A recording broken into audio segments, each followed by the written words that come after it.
Let me talk to you a little bit about Jerome Powell.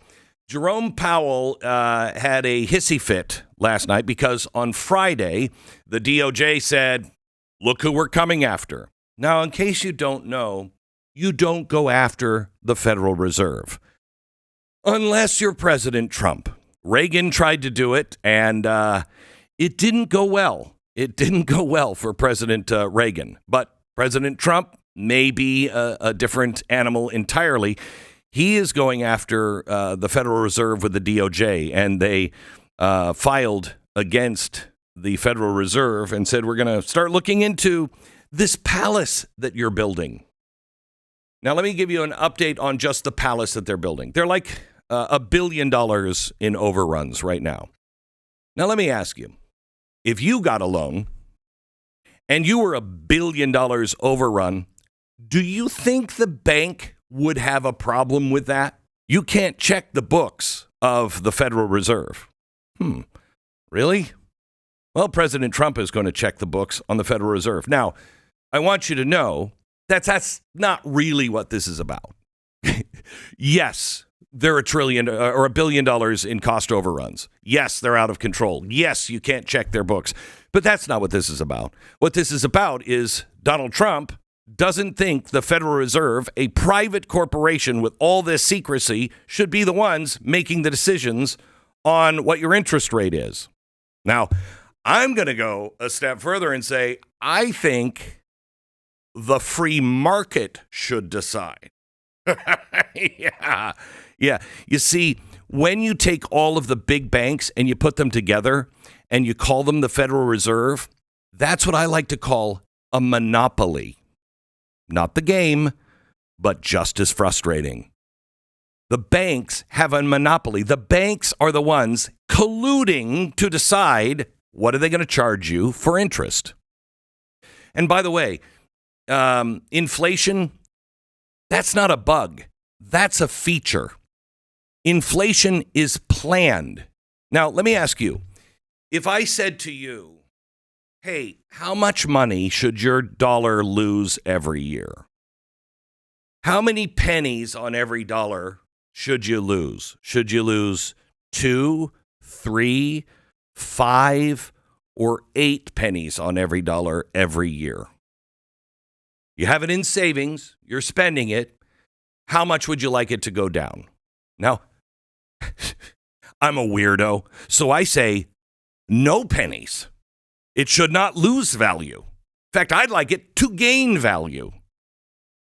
But that doesn't happen. Why? Because the Federal Reserve has decided that 2% inflation is the right number. So you should lose 2 cents. Wait, every year on every dollar? And we're losing much more than that. I was doing a calculation the other day. I'm charging, when we announce, that the torch is up for, subscription, I'm charging you $9.99. And for the first month that we offer it, it will be inflation proof for the rest of your life. Okay? As long as you hold your subscription, if you were one of the founding people that came in, I will never raise the price on you. Now, I was doing some calculations. $9.99, we're going to call it, no, this is crazy. We're just going to say it's $10 because that's what $9.99 is. But anyway, you put $10 in. That's what I charged when we first put the Blaze together. I said it's $9.99. Do you know how much $9.99 is worth today in 2011 dollars? This will show you how much money your money has lost. How much is $9.99 today? If you had 2010, 2011 dollars, that's actually like $6.70. Your dollar has lost over $3. Your $10 bill is now worth about $7. That's how much money you've lost since Obama was in. That's not a bug. That's a feature of the Federal Reserve. And most people don't even know what the Federal Reserve is because you're not taught about it. Not because it's secret. Books have been written, hearings have been held, transcripts have been preserved, but you don't You don't teach it to anybody because, well, I mean, it's inconvenient. It doesn't exactly flatter power. It actually, if you start looking at it and you realize what it really is, you're like, I don't think I like that at all. No, it's the Federal Reserve. They named it the Federal Reserve for dopes like us. So we would always say, well, it's a federal institution. It's part of the government. No, it's not. It's a private corporation. If you had to read one book this year, I would suggest you read a book called The Creature from Jekyll Island. It's by G. Edward Griffin. When I first read this, I didn't know who G. Edward Griffin was. And so I started doing my homework on him because I'm like, I don't want to read this if he's some crackpot. Well, he's not some crackpot. And I actually did an interview with him the last year at Fox. Some people say, see, Glenn Beck had G. Edward Griffin on, and that's why they fired him. They didn't fire me, and it had nothing to do with it. Or did it? But it is uncomfortable. Nobody wants to talk about this. But what he does in this book, he doesn't start with conspiracy. He begins with history. The banks had been wanting a federal bank forever. They wanted to control the money supply. They wanted to be the ones to print the money and control the money. And I'll get into why here in a minute. But it was a small group of men. It was senators and bankers and financial architects. And they slipped out under assumed names and got onto a private train and went to a private retreat on a place called Jekyll Island. There was no press, no public record. There were no voters. This was all entirely secret. And they were not drafting a bill to be debated. They were designing a system to be accepted. And what emerged from that island was not a government agency, at least in the normal sense. It was a mechanism. It was the reason why it's a creature from Jekyll Island. It's a hybrid. It's a hybrid creature. It's public in its appearance. It's private, unbelievably private, like illegally private in any other business, and completely shielded from all accountability. Tell me another structure like that, besides what? The CIA. Armed with power that no free society should ever hand to any unelected body, ever. And the creature is the Federal Reserve. And it's not a department like the U.S. Department of Finance. It's not that. It's regional banks, privately owned by member banks. Remember when they said, oh, you know what? The banks are too big to fail. What does that tell you we should do with the banks? This is what people said in 2008. They're just too big to fail. That would mean, okay, then maybe we don't let them fail. I mean, not in my opinion, but this is what the argument was. We don't let them fail this time. But then what do you do after you save them? Reason and logic would say, I make them smaller, so I'm never in this position again, right? They didn't. They made them bigger. And yes, governors are appointed, but once they are seated, they have extraordinary independence, and the president can't do anything about it. You know, the president, when he selects I'm going to select a new chairman of the Federal Reserve. Do you know where he gets the names? From the Federal Reserve. He can't say, you know what I'm going to put in charge? Rand Paul. He can't do that because they wouldn't allow Rand Paul to ever get near the Federal Reserve. I don't know if he's even been allowed to walk into the Federal Reserve. So the president can only pick from the people that he wants. You know what that is? That's the Soviet Union and the way they used to run elections. That's the way Putin runs elections today. That's the way they run elections in Iran. The people can choose just from these pre-approved people. Okay? And the consequences are not abstract to you.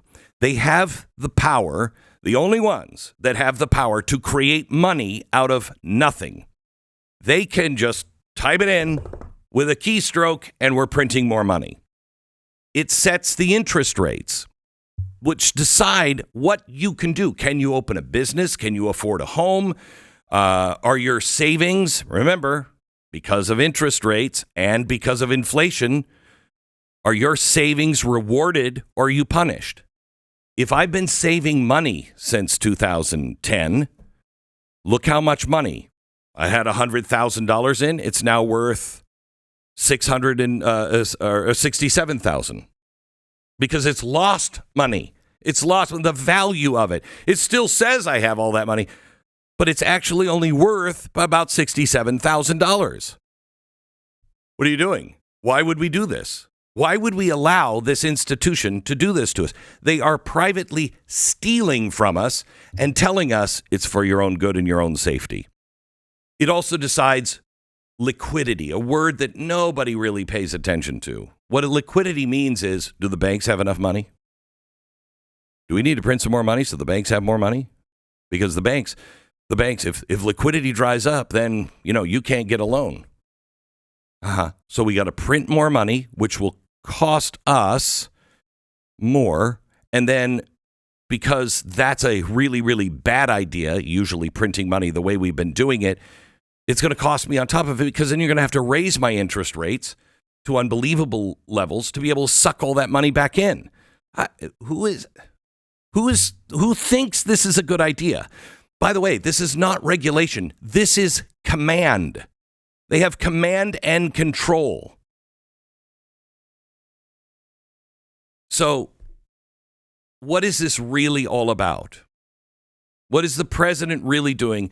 And what is the Fed really doing? I want to try to explain, just with this argument on the Fed, I'll explain what they're arguing about here in a second. And then I want to show you what the Fed really is and how this is a really brilliant master stroke of genius if you are trying to control the world. The founders understood the danger of a federal bank and a federal institution because who benefits from a central bank? When money is created, it's not you, the wage earner, because your purchasing power goes down. It's not you who saves money. You've been told, save money, put money in. No, because discipline is punished through inflation. The first people that benefit are the closest to the spigot. The spigot opens up, and it's the large financial institutions, the big banks, who are the Federal Reserve. Understand that. The banks are the Federal Reserve. They're the ones who profit first. Then any government that's borrowing money. And then the speculators who can move before prices rise. Why do you think there's not a big move for the Federal Reserve in Congress? How much is Nancy Pelosi worth again? How did she make those? How did she make all that money? Oh, her husband's just great. No, her husband makes Warren Buffett look retarded. Okay? And I'm sorry, but that's the hard truth. Anybody who knows to make moves and what moves to make before are actual beneficiaries of the system, but not you. There's no vote, there's no receipt, there's no debate. And the founders understood that. So I want to take you back to the founding era, then back to the progressive era, and then show you what it all means today when we go to the chalkboard. Let me show you what the founders' idea was. Okay, the founders' idea, like it or not, was that God gives man rights. Before, it was God gave certain people, kings, etc., etc. God gave rights to those people, and those people had rights over you to tell you exactly what to do, how to live your life, what land you could own, what you had to do with your money, what you had to do with your whole life. They could tell you everything about your life. The founders came along and said, I don't think that's the way it should be. I think God gives the individual rights. So the individual is more powerful or as powerful as any king. And the people can decide what to do with their business, what they can do with their life, who they can marry, how they live, where they live, what house they could buy, what land they could own. Before, all those decisions were made by the king. You couldn't own property. The king or the lord and the lady had to give you that land, or you had to negotiate it. How is a pauper going to do that? How is somebody who's at the bottom of the barrel going to be able to buy land? They couldn't. and everything, including the banks, were controlled by the king. Okay.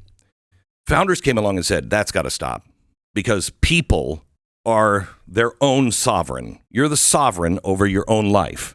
And governments, says in the Declaration of Independence, are instituted among men to protect those rights. So the first thing is all men are created equal, endowed by their creator with certain inalienable rights, and governments are instituted among men to protect those rights. So the first thing that government comes into is the people saying, I need somebody to be a guardian over my rights, over my property, over, business. If I'm in business and somebody's being unfair, I need somebody to come in and go, hey, these are the rules. You're wrong. You're right.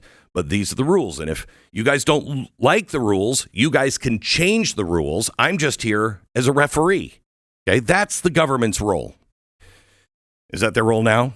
Now, we did that for a while. Then around the turn of the century, progressives came into the play. Progressives, like I said earlier, are just slow communists. And that's not a cute turn of phrase. That is really what they are. They believed in a collective power. They believed in the elites. So it became fascism or communism. But progressives didn't want to have the bloodshed in the streets. And so they thought they could just build it piece by piece because they knew it would take a revolution to do it. And they had to separate you from the Bill of Rights, the Constitution, and the Declaration of Independence. Woodrow Wilson hated the Declaration of Independence. Ask any real progressive and they'll tell you that the Declaration of Independence plays no role in anything anymore. It's an old dusty document for a different time. I'm here to tell you it's a document that is for this time, the future, and the past. It's who we are. It's our mission statement. So we developed, when we said all men are created equal, governments need to be instituted to protect those rights, we came up with a government that checked on itself. We had Congress, the president, and the court system.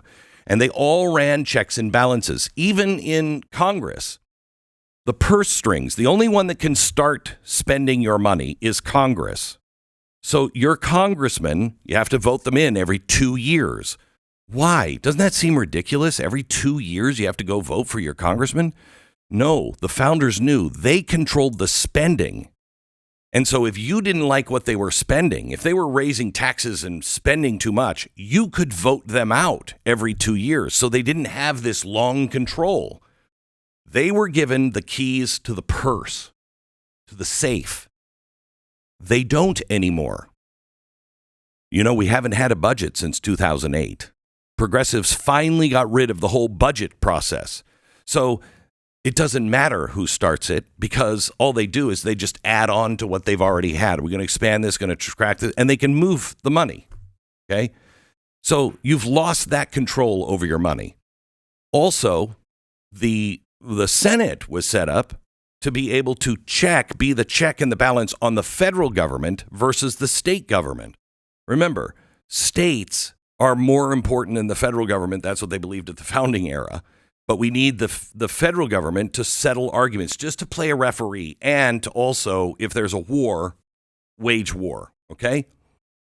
So we were so afraid that the federal government would get out of control and there would be a big, deep state that the founder said all of the senators are voted on by the state houses. So you could send a senator, but the state house would vote on that. They did that because they felt that the senator would be loyal to the state. If it became an election, then other states, think of this. Why do you care about Chuck Schumer? You care about Chuck Schumer because he affects you. Because his loyalty is no longer to New York. It's to the federal government. They work for all of us instead of their state. That's not the way it was set up, and that's part of the problem.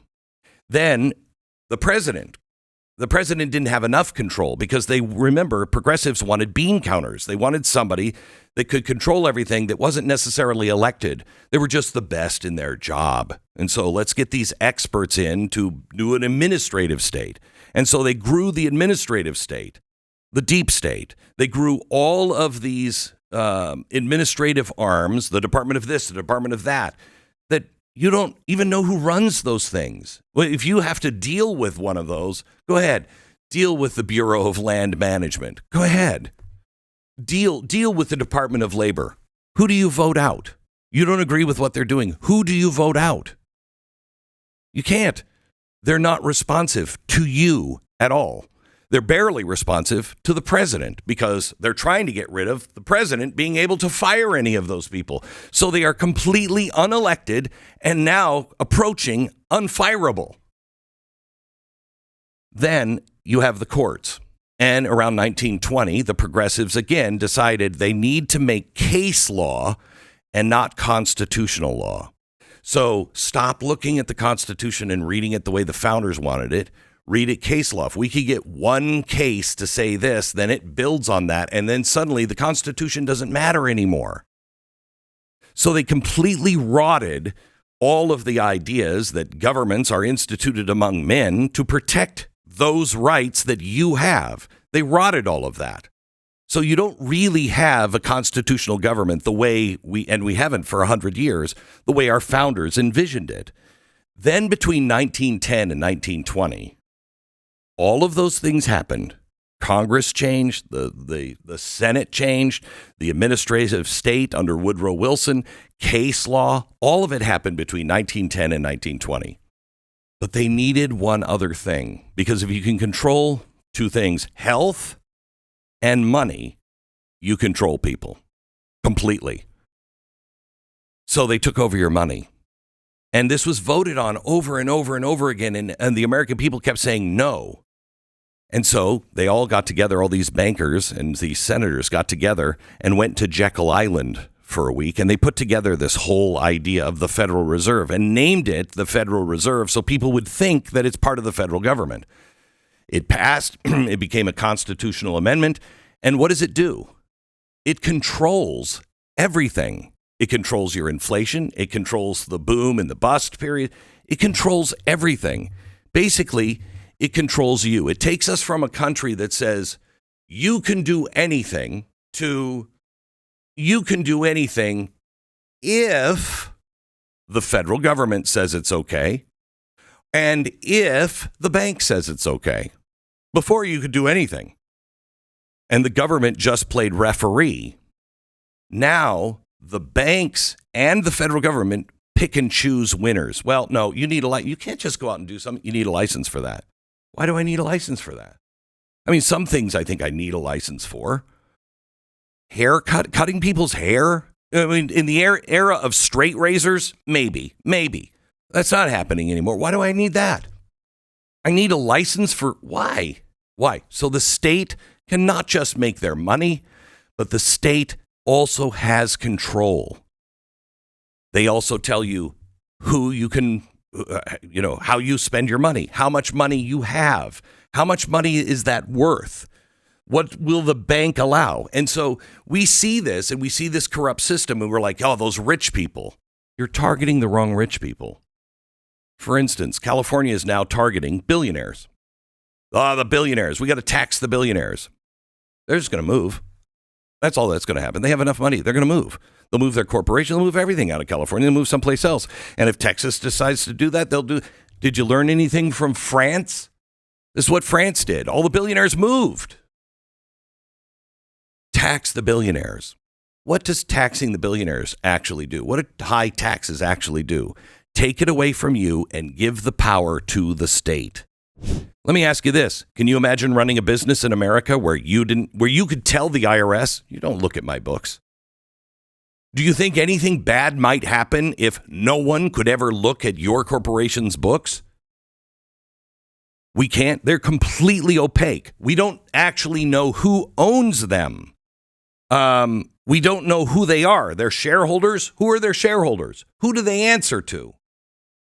They don't answer to the president. They don't answer to you. And they have total control. Back in 2008, the banks were too big to fail. So what do? You would bail them out and then you would make them smaller. They bailed them out and made them bigger. The corporations, they were Occupy Wall Street. All these corporations were under attack. Now notice nobody from the left is attacking these big corporations. Why? Because they made a deal. And that's how you got BLM, the World Economic Forum. It's all part of that same stew. This should not be part of our system. You want to fix it and make it fair. Abolish the Federal Reserve.